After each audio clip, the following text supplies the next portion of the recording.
الشيطان الرجيم بسم الله الرحمن الرحيم والعصر إن الإنسان لفي خسر إلا الذين آمنوا وعملوا الصالحات وتواصوا بالحق وتواصوا بالصبر صدق الله مولانا العظيم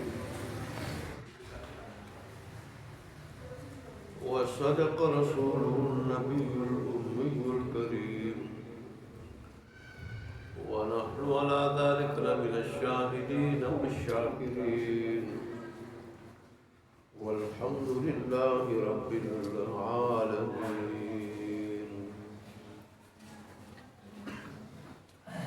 میرے قابل احترام بزرگ اور عظیم بھائیوں،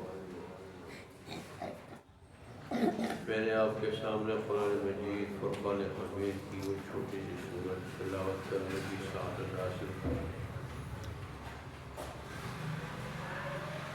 کہ جس کے بارے میں مفسرین نے لکھا ہے کہ اگر اللہ تبارک و تعالیٰ پورا قرآن نہ اتارتا، صرف اسی صورت کو اتارتا، تو انسانیت کی ہدایت کے لیے یہ کافی تھا۔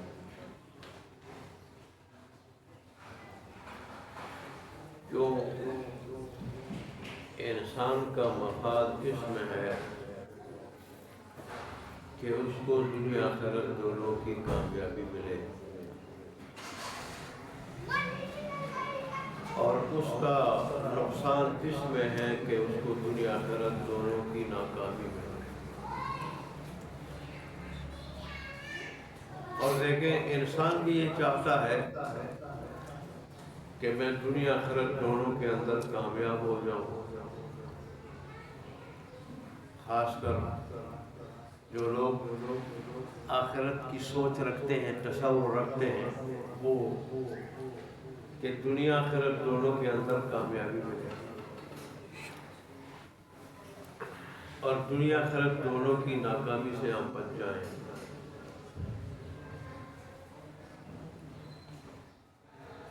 خاص کر دنیا کی کامیابی کے لیے جو نقد ہے، نظر آ رہی ہوتی ہے، کتنا تگودو کرتے ہیں۔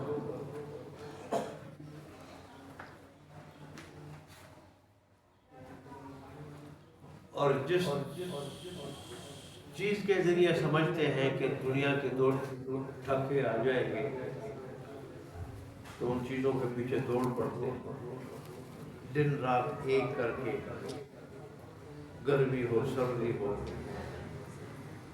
پسینے چھوٹ رہے ہوتے ہیں، بس اوقات بہت سے ایسے ہوتے ہیں وہ کپڑے بھی بدل لیتے ہیں، بعض مخصوص کاموں کے لیے مخصوص لباس ہوتا ہے، وہ لباس بھی اپنا لیتے ہیں، لیکن ہمیں وہ دنیا کی کامیابی، دنیا کی کامیابی کیا ہے؟ اچھا کھانا، اچھا پینا، اچھا پہننا اور اچھی رہائش کا مل جانا۔ آدمی ان چیزوں میں کسی کو محتاج نہ ہو، کہ رہائش اچھی ہو، رہائش اچھی ہو، رہائش میں کسی کو محتاج نہ ہو، کھانا اچھا ہو، پینا اچھا ہو، پہننا اچھا ہو،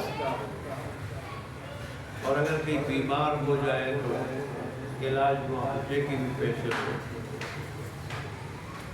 یہ ہے دنیا کی کامیابی، دنیا کی خوشحالی۔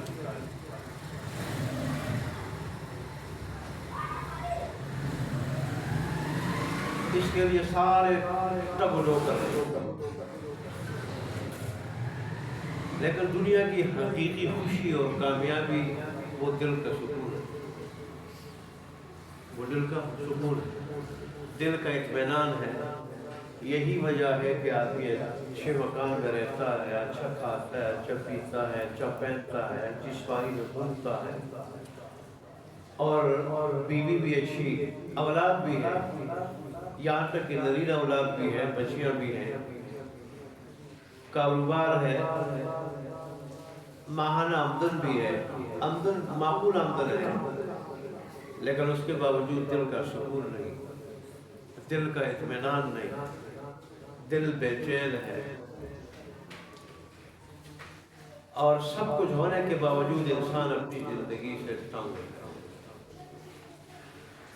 تو اصل خوشحالی، اصل کامیابی وہ دل کے سکون کا نام. اور ظاہر ہے یہ چیزیں جو انسان اپناتا ہے تو اس لیے تو اپناتا ہے کہ دل کو سکون ہو، دل پریشان نہ ہو. انسان کھانے پینے میں محتاج ہوتا ہے تو دل پریشان ہوتا ہے. انسان اگر رہائش میں محتاج ہو تو دل پریشان ہوتا ہے. انسان اگر لباس میں محتاج ہو تو دل پریشان ہوتا ہے. انسان اگر علاج معالجے میں محتاج ہو تو دل پریشان ہوتا ہے. تو انسان جو ہے نا یہ ساری چیزوں کے لیے تگدو کیوں کرتا ہے؟ میرا دل پریشان ہو، دل کو سکون ہو. لیکن ان ساری چیزوں کے باوجود بھی اگر دل پریشان ہو تو یہ پھر اتنی بڑی مصیبت ہوتی ہے، اتنا بڑا عذاب ہوتا ہے کہ بس اوقات انسان کو خودکشی میں مجبور کر دیتا ہے. یہ جو باہر کے لوگ ہیں، جاپانی لوگ ہیں، ہر ایک کے پاس گاڑی، ہر ایک کے پاس بنگلہ، ہر ایک کچھ، ایسے ہی اور جو جرمن ہے اور ممالک ہیں. لیکن وہاں انہیں جب ان کو بورڈ لگانے پڑے کہ جس نے خودکشی کر رہی ہو تو اس جگہ کرے تاکہ ہمیں اٹھانا آسان ہو، تاکہ ہمیں اٹھانا آسان ہو. اصل زندگی دل کا سکون ہے. یہی وجہ ہے جب انسان پریشان ہو جاتا ہے کسی وجہ سے، کسی کے ساتھ دشمنی ہو، کوئی خطرہ ہو، انسان پریشان ہو جائے، باوجود اس کے کہ بڑے سے بڑے محلات میں رہنے والا ہے، بڑی سے بڑی گاڑیوں میں گھومنے والا ہے، اور بہت سارا بیلنس رکھنے والا ہے، اولاد بھی ہے، نرینہ اولاد بھی، دوسری اولاد بھی، بچیاں بھی ہیں، ماہانہ آمدن بھی ہے، اور ایسی پکی آمدن لگی ہوئی ہے کہ اس کی بندش کی جو ہے نا وہ کوئی ٹینشن نہیں ہے بندش. لیکن پھر بھی جب انسان کو ایسا کوئی خطرہ لائق ہو جاتا ہے، کوئی دشمنی ہو جاتی ہے، یا گھر میں کوئی بیمار ہو جائے اور بیماری بھی لا علاج ہو، ایسا ہی کبھی بچوں اور بچوں کی پریشانیاں ہو جاتی ہیں، تو سب کچھ ہونے کے باوجود آدمی کو وہ کچھ نہیں نظر آتا. نظر اگر انسان کو آتا ہے تو صرف پریشانی نظر آتی ہے، پریشانی. دل بے سکون ہو جاتا ہے، دل بے سکون ہو جاتا ہے، اطمینان ختم ہو جاتا ہے، چین ختم ہو جاتا ہے. تو اصل کامیابی دل کا سکون ہے، اصل کامیابی تو دل کا اطمینان ہے. اگر وہ چیزیں موجود ہیں، دنیا کی یہ چیزیں، اسباب موجود ہیں اور اطمینان ہے، سکون ہے، تو انسان کامیاب ہے، انسان کامیاب ہے. اور اگر یہ چیزیں ہیں مگر سکون نہیں ہے تو انسان ناکام ہے. یہ سکون کس چیز سے ملتا ہے؟ اللہ تبارک و تعالیٰ نے اسی کا ذکر کیا ہے کہ سکون اگر چاہتے ہو تو سکون میرے دل میں، میرے دین میں، میرے دین میں، میرے دین میں، میری اطاعت میں، میری فرمان برداری، کامل ایمان میں، نیک اعمال میں، نیک اعمال میں. بہت سارے لوگ ایسے ہیں جو کہتے ہیں کہ کسی چیز کی کمی نہیں، لیکن سکون نہیں، اطمینان نہیں، اور گھر میں کسی کو سکون نہیں ہے، کوئی پر سکون نہیں ہے. سب کچھ ہونے کے باوجود بھی جو ہے وہ سارے پریشان ہیں. اللہ نے اس کا حل بتایا. حقیقی کامیابی تو یہ ہے کہ انسان کو سکون ہو، اطمینان ہو.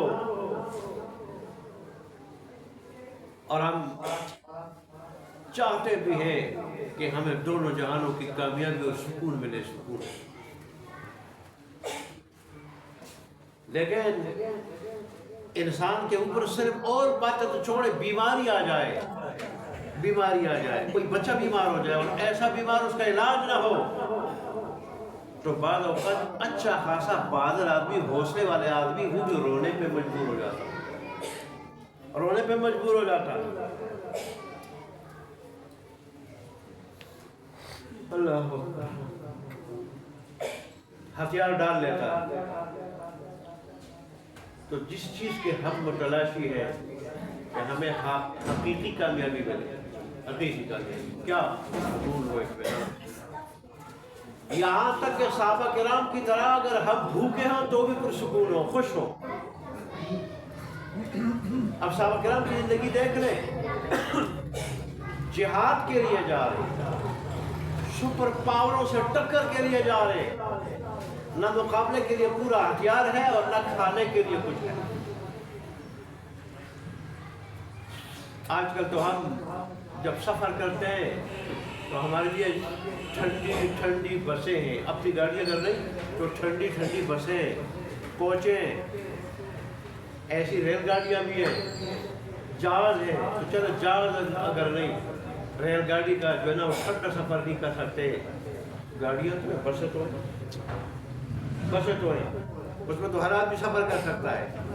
وہ دور تھا صحابہ کرام کا کہ مقابلہ ہوتا سپر پاور سے، اور مقابلہ تھا سخت گرمی میں. ایک طرف سے کھجوریں پکی ہوئی ہیں، وہ الگ آزمائش ہے، امتحان ہے. کھجوریں اپنی طرف بلا رہی ہیں، کھجوریں، اور ان لوگوں کی آمدن کا مدار کھجوروں پہ تھا، آمدن کا مدار کھجوروں پہ تھا. کھاتے بھی تھے، بیچتے بھی تھے، اسی سے اپنی ضروریات پوری کرتے. اب کھجوروں کے باغ پکے ہوئے، وہ اپنی طرف بلا رہی ہیں، باغ اپنی طرف بلا رہے ہیں، کھجوریں اپنی طرف بلا رہی ہیں، اور دوسری طرف اللہ کا حکم ہے نکل جاؤ جہاد کے لیے، اور وہ بھی سپر پاور رومیوں کے ساتھ. اور 1000 میل کی مسافت ہے اور سخت گرمی ہے، اور ہمیں تو ٹھنڈی سواریاں مل جاتی ہیں، ان کے پاس وہ گرم سواریاں ملی ہوتی ہیں. سواری کے لیے اونٹ کوئی نہیں، اونٹ تھے، سواری کے جانور تھے، لیکن باری باری ایک ایک اونٹ پر کتنے آدمی سوار ہوتے تھے، باری باری، جتنی تعداد تھی اس کے مطابق سواریاں نہ ہونے کے برابر تھی. یہی وجہ ایک ایک اونٹ پہ باری لگ جاتی تھی، اور باری باری کئی کئی آدمی سوار ہوتے تھے. اور گرمی کی جو لو، اب یہاں جو جون جولائی میں، حالانکہ پنڈی پٹوار کا علاقہ ہے، پنجاب میں نہیں، پنجاب میں کتنی گرمی، پھر عرب کی گرمی پنجاب سے 5 گنا زیادہ. تو یہاں پنڈی پٹوار کا علاقہ ہے، اس کی لو ہم برداشت نہیں کر سکتے. پھر وہاں کی لو، وہ لو چل رہی ہے، چہروں کو جھلسا رہی ہے، گردنوں پہ لگ رہی ہے، تلواریں کوئی نہیں، خوراک کوئی نہیں. صحابہ کرام سے خود جب کسی نے پوچھا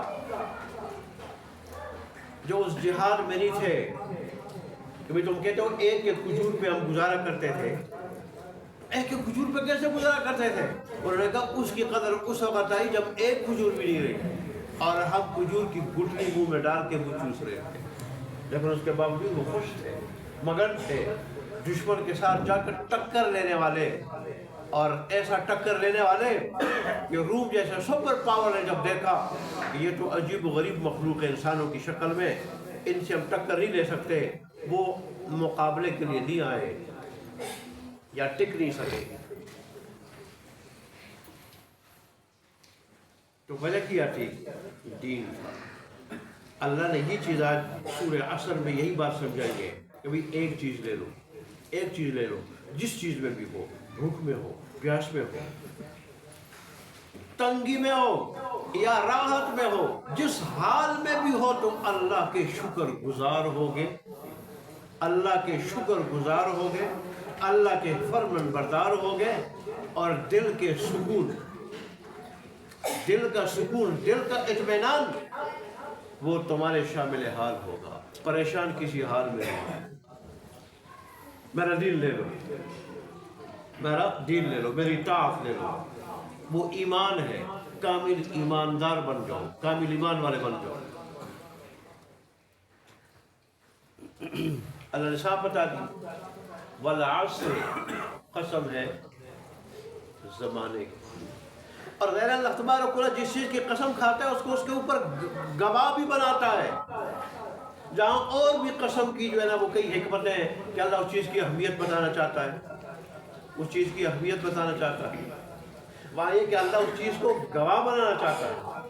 تو یہاں اللہ نے زمانے کی قسم کھائی ہے، اللہ زمانے کو گواہ بناتا ہے کہ جو بھی ایمان والا بنا، کامل ایمان والا بنا، اور جس نے اچھے اعمال کیے، نیک کام کیے، اللہ کی مرضی کے مطابق کام کیے، دنیا میں اللہ کی مرضی کے خلاف کوئی کام نہیں کیا، اللہ کا مطیع فرمان بردار بنا رہا، دوسرے الفاظ۔ اور صرف یہ نہیں کہ خود اپنی فکر کی، وَتَوَاصَوْا بِالْحَقِّ، اوروں کو بھی حق کی تلقین کی، خود دین پہ مکمل دین کا پابند رہا، دین پہ چلتا رہا، اوروں کو بھی دین کی طرف بلاتا رہا، خود گناہ سے بچتا رہا، اوروں کو گناہ سے بچاتا رہا، اور خود صبر کرتا رہا، اگر ناگوار بات کوئی دیکھتا تو اس پہ صبر کرتا رہا، اوروں کو بھی صبر کی تلقین کرتا رہا۔ تو اللہ تبارک و تعالی نے فرمایا کہ یہ لوگ دنیا آخرت دونوں کے نقصان سے، بے سکونی سے، بے اطمینانی سے، ہر قسم کی پکڑ دکڑ سے، ہر قسم کے اللہ کے عذاب سے، اور ہر قسم کے نقصان سے، اور خصوصاً حقیقی جو آخرت کا نقصان ہے، آخرت کے دائمی نقصان سے ایسے لوگ جو ہے وہ کیا ہے، بچ جائیں گے۔